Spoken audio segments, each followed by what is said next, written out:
Evening and welcome to our Wednesday night Bible study on biblical Christian ethics. And we're talking about money.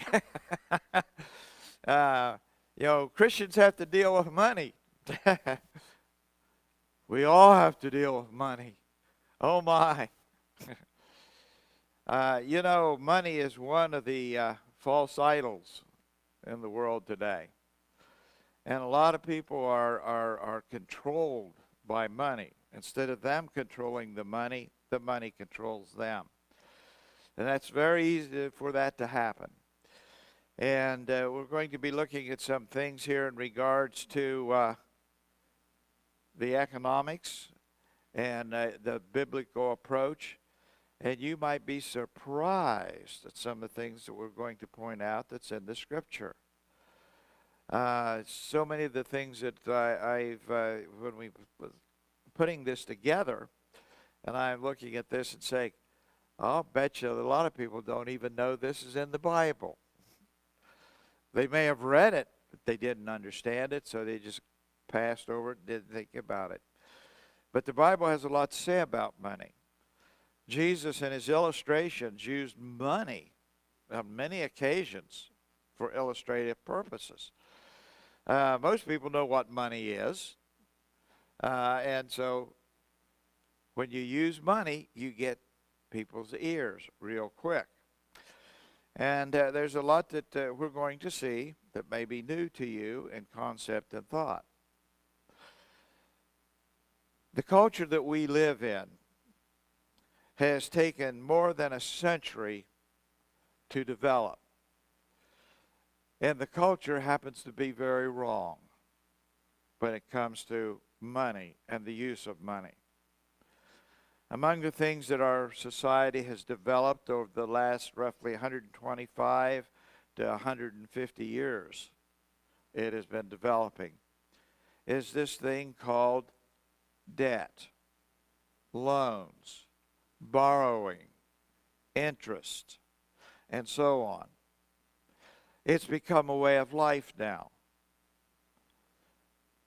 Perhaps you have heard this phrase, you can't do anything if you can't borrow money, or words to that effect. Maybe you've even said that yourself. But there was a day, there was a time when Americans lived debt-free. What's that? The average American today, average individual American today, in credit card debt is $8,000 in. That's the average. Very few people can buy a house today without going into debt. That's normal.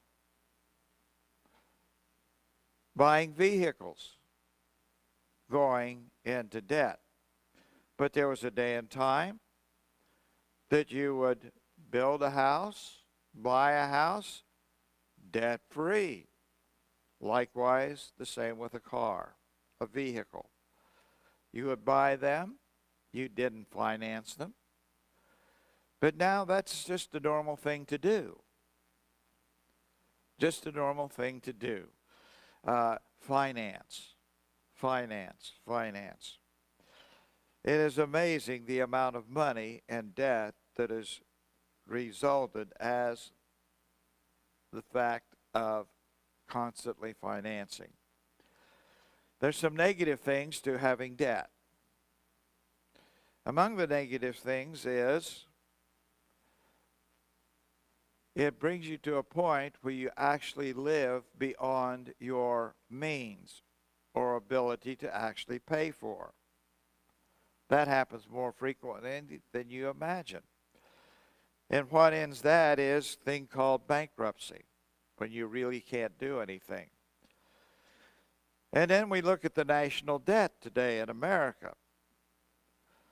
And when you talk about a $36 trillion debt, and if it may have already kicked over to $37 trillion.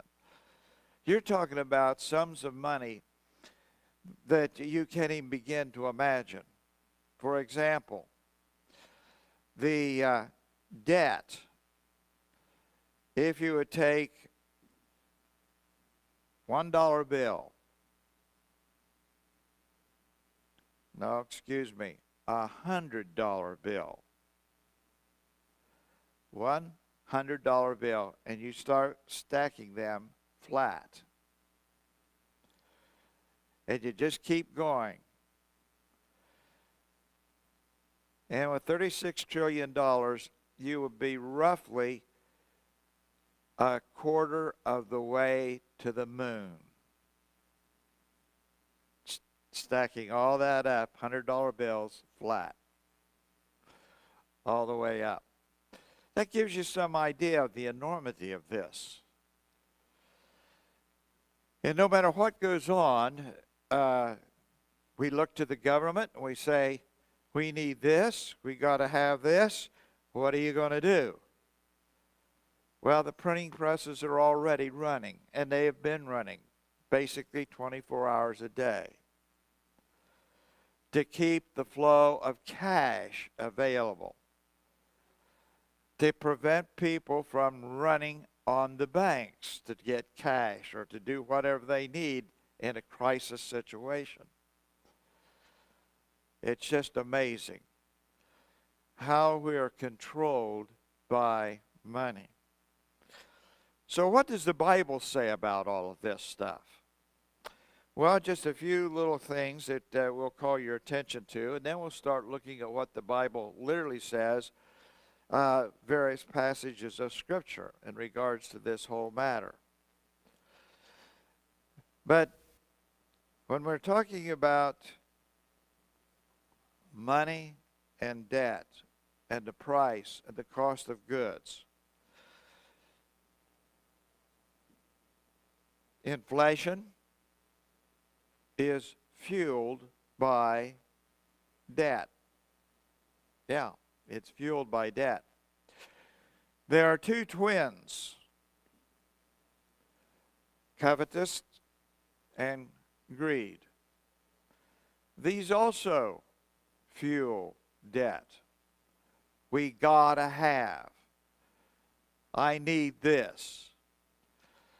And pretty soon we're bowing down to all these things and worshiping and not really aware that we're doing it. And it is something that takes over our lives. And it puts us under stress and strain. Fundamentally, having debt or borrowing money is not a sin in and of itself. The Bible nowhere refers to it as being sinful. But the Bible does warn that debt is not wise. And that's why we get into trouble with it, because we don't know how to manage it properly. It's not sinful, fundamentally. It can become sinful, but not fundamentally sinful to have debt, to borrow money, to have a loan. But it's not necessarily wise.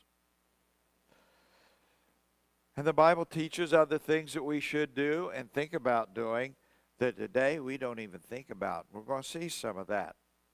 So having said all that, if you lend money to a neighbor, a brother, a fellow Jew, then don't charge interest for it.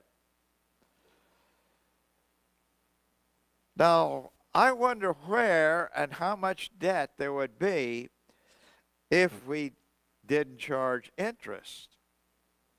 Oh, run out quickly and borrow since we only have to pay back the principal. Well, in America, our national debt, we do not pay on the principal at all. Nothing goes to principal. That's why it just keeps growing. That's all it can do is grow. Yeah, we don't pay on principal. All the money that goes to pay the interest that is immediately due, or the service, or more accurately, the usury. And that's where we're at. Everything's fine as long as we are able to do that. But we're getting to the point that we can foresee the day that we will not be able to make the payment on interest. Forget about principal. Won't be able to make the interest payment. That's when everything will collapse. And it won't take a year. It won't take a month. It won't take a week. It'll take less than one day. It'll all come tumbling down when we can't make the interest payment. Oh, that sounds like interest is bad. According to the Bible, it is. Yeah. The Bible teaches that taking interest is taking an unfair advantage of a person who is in dire straits. For only a person in dire straits would borrow. That's the way it used to be. With the Hebrew people, and this will shock you, with the Romans, and before them, the Greeks. And there used to be a time in America, you have a debt? Oh, you better get rid of that very quick. That's not good for you. Yeah, okay. To a Jew, to have to borrow was considered a shame, even a disgrace. Well, we don't think about that today. We got to do it. You got to do it. You got to have this. You got to have that. How can we arrange this? How can we balance this? And so on. This points out another problem with debt. You presume upon the will of God. How is that? All right, you go in to buy a vehicle. And you see this particular one that you really like and all, and you get sticker shock and say, what? Oh, don't worry about that. We'll make you a deal. Oh, that makes it all that much easier, doesn't it? They're going to make us a deal. And so they make you a deal. But now, you got a 60-month, 72-month, 84-month vehicle payment. Wow. But look at this wonderful vehicle I got. The presumption is that you're going to be able to make the payments as you've agreed to. For 60 months, 72 months, 84 months. In the case of a house, 30 years. That's to presume upon the will of God. Right now, I can afford to do that. But can I look down the future 6 months from now and say, I'm continuing to be able to do that? And Christians find themselves rationalizing it this way. God will provide. It's a need. God will provide. And yet there's been any number of Christians that found out he didn't provide. At least not until they learned the lesson that we shouldn't have gotten into this mess to begin with. So we really do need to pay attention and don't buy everything that the world is selling or trying to get you to buy and trying to manipulate you to get you to finance it rather than paying cash for it. Well, Leviticus chapter 25, verses 35 through 37. And if or since thy brother, now this is terms referring to the Hebrew people, okay? But it's a principle that is carried over in the New Testament in regards to the church. Jesus made this observation. He said, the world will know that you are my followers, you are my disciples, since you have love one for another. In case you haven't noticed, from Jesus' day and to this day, love among God's people is severely lacking. Severely. That's not the will of God for that to happen. If thy brother be waxen, the word waxen is old 1611 King James English, and it simply means you're growing old. You're growing old. It's growing old. All right? If or since thy brother be growing poor and fallen in decay with thee, then thou shalt relieve him. Well, what does that mean? 1611 King James English, which means that you see your brother in need. You do what you can to help meet that need. That's what the phrase is saying. Yea or yes, though he be a stranger. Now here's the little twist on this. The word stranger here is referring to Gentiles who have become Hebrew, called being a proselyte. They are not a full-fledged Hebrew because they have no direct relation with Abraham. They can't trace their lineage back to Abraham. But the God of the Hebrews, they've come to believe is the true and the living God, and they believe, and they're putting their trust in him. Okay? But they're a stranger. So he is including the strangers in this instruction. Okay? Though he be a stranger, that's one who has grown poor, they're in decay, or a sojourner. Now, a sojourner is somebody who simply passes through. It could be a Hebrew, or it could be a Gentile. They pass through the land. As they're passing through, they live there temporarily. But they are in trouble financially. What are you supposed to do? Say, tough luck? No. You're supposed to help them out. Okay? That he may live with thee. Help him out that they may live with thee. Take thou no usury, no interest of him.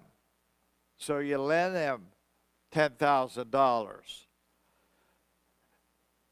Don't expect interest. Don't charge him interest. That just complicates the problem. Okay? All right? Take no usury of him or increase. The increase here is not interest. It is a charge, a one-time charge that you make for the service of lending money to them. Now, some of the individuals these days have figured out a way to help people get out of debt. And among the way that they do this is they say, we do not charge any interest. We're going to rearrange your loans, renegotiate your loans, and set things up. And we're going to, well, charge a fee, a monthly fee on the remaining balance. They don't call it interest. But it's all actually still doing this. Yeah. They're taking an increase. They loan $10,000, but by the time they get things paid back and paid off, it's $12,000 or more dollars. Same difference, but they're not calling it interest. Not calling it interest, just terminology.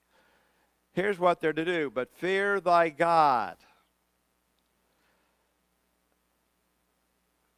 Here, this is a reverential fear in which they are to look at God, know that God is saying, don't charge interest, help out your brothers, help out your stranger, help out the sojourner, help these people out when they need help. Help them. What's going to happen if we don't pay the Lord? That's why he uses the term fear here. But fear thy God, that thy brother may live with thee.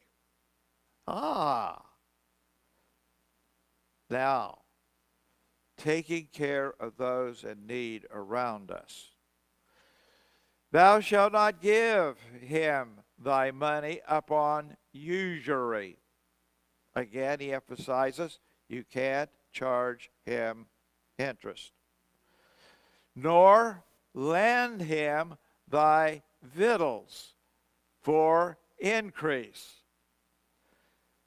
Okay, here's X number of dollars. I can't charge you interest. But here's a bushel of corn. Here's a half bushel of grain. But I charge you a fee for it. It says don't do that. Okay. Victuals, by the way, is food. Edible food. So that's what Leviticus sets forth. Chapter 25, verses 35 through 37. That is a very, very important thing to keep in mind. Already you begin to see that this is going in a different direction. We're used to borrowing. And if we can't make the payment, oh no. Well, again, the Bible warns us about loans and interest and that sort of things. It warns us about this. He who would borrow, the scripture says, is a slave to the lender. Now, you don't notice that, you don't realize that, and you do not know that until payment number one is missed. And you get this letter. We expect that payment. By the way, there's a fee attached to that late payment. Oh, yeah. You missed the second payment. And the third. And you get these nasty phone calls.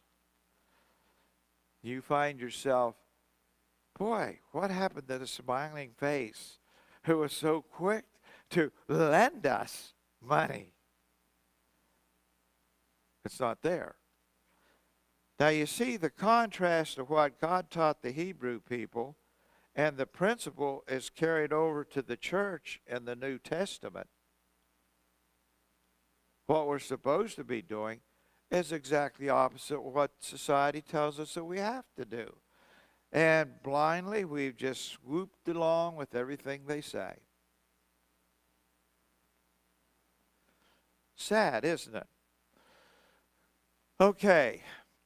To lend with interest to a fellow Jew was considered to be a moral defilement, character defilement. They looked at those people as egregious sinners. Wow. Well, Psalm 15, verses 1 through 5.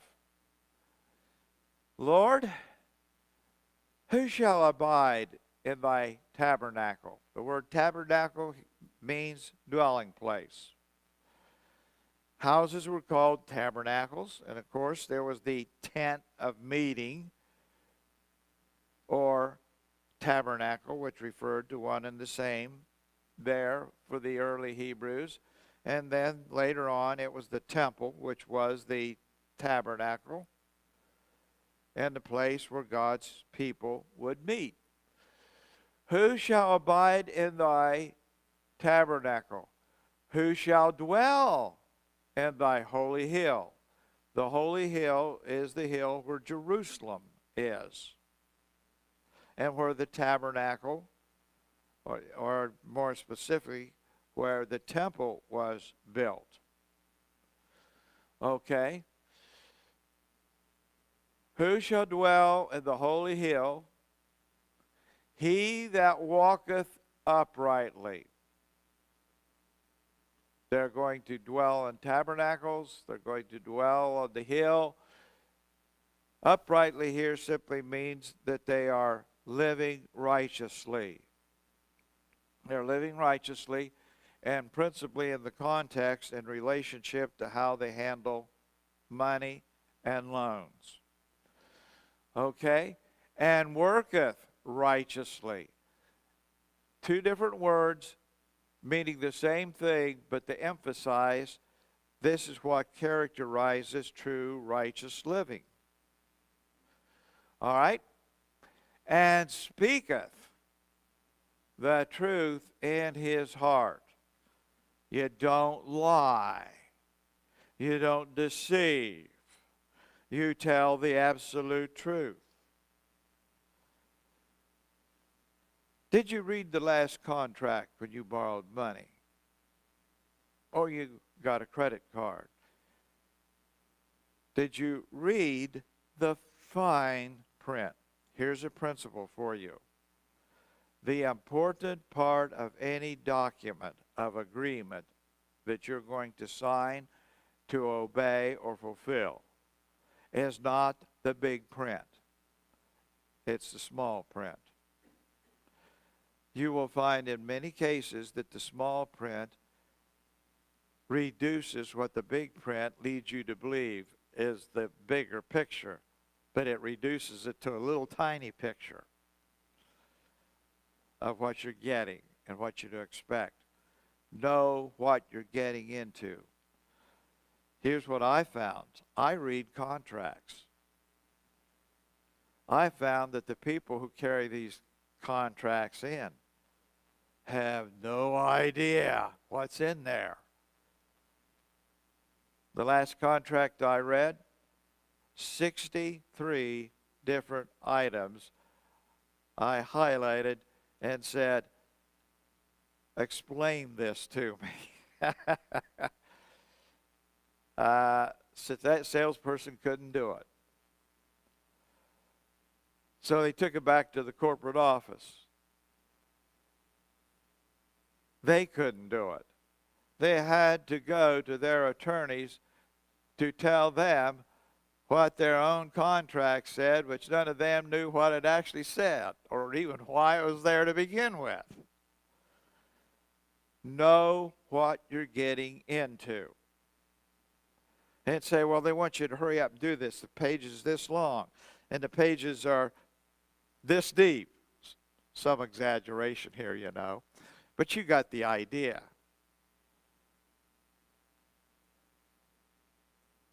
If you force them to give explanations and understanding, particularly in a public setting where everybody's listening to what's going on that is involved in the contract that is being presented, It brings people to the point of understanding, hey, we really do need to get a handle on this. Okay. Speak the truth in his heart. We want truth and only truth. He that backbiteth not with his tongue, nor doeth evil. Backbiting is to do what a horse would do to another horse. He would bite the horse where the horse couldn't reach around and get him. And the term simply means to take an advantage of somebody that they can't defend themselves against, okay? With the tongue, or doeth evil to his neighbor, or taketh up a reproach against his neighbor. These are things they're not to do. Oh boy. In whose eyes a vile person is condemned, but he honoreth them that, what? Fear the Lord. Meaning, I better do what God says. He that sweareth to his own hurt and changeth not. Quit doing the swearing to your own hurt. Grow up. Wise up. He that putteth not out his money to usury. Not supposed to do that. Nor taketh reward against the innocent, charging them fees for this and fees for that. You hear this term? Documentation fees. Not supposed to do stuff like that. What? You have to do that. That's the way it is. We don't have to do that. We have been told that for so many times that we think it's true. That falls in the same category as the moon is made of green cheese. Now, if you teach that and preach that and talk about that casually, everyday conversation, after a while, people are going to actually believe the moon is made of green cheese. And you say, that's stupid. No, it isn't. That's just human nature. Classic example, evolution is the most insane concept of how everything came into being. And yet it is taught as fact on every level of education. It's taught as fact. They don't teach it as theory, guess, speculation, or opinion. They teach it as actually happened and is happening. It isn't. The moon is not made of green cheese. Don't make any difference how many people tell you it is. So, the don't and taketh reward against the innocent. He that doeth these things shall never be moved. In other words, you do what God says here. You don't do the evil that is all listed here. You will never be moved. You will live a well-organized, a well-planned, well-orchestrated life. Everything will be under your control. It will not be controlling you. Our time has come, and our time